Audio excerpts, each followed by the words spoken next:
పేద మహిళలను కోటీశ్వరులుగా చేయడమే ప్రభుత్వ లక్ష్యమని మంత్రి సీతక్క తెలిపారు. కాంగ్రెస్ అంటేనే పేదరికలేని సమాజ స్థాపన అని అన్నారు. సోనియా ఇచ్చిన గ్యారెంటీలలో మహాలక్ష్మి గ్యారెంటీ ఇచ్చామని గుర్తు చేశారు. కానీ తమ గ్యారెంటీలపై పీఆర్ఎస్ కుట్ర చేస్తుందని సీతక్క ఆరోపించారు.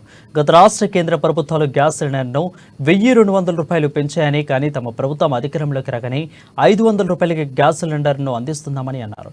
గత పీఆర్ఎస్ పాలనలో మహిళలను పట్టించుకోలేదని, కానీ సీఎం రేవంత్ రెడ్డి ప్రభుత్వం మహిళలకు పెద్దపీట వేస్తుందని సీతక్క గుర్తు చేశారు.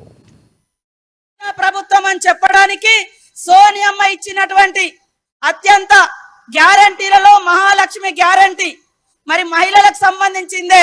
ఇప్పటి వరకు రాష్ట్రంలో మహిళలు 30 కోట్ల మంది మహిళలు ఉచిత బస్సు ప్రయాణాన్ని వాడుకోవడం జరిగింది.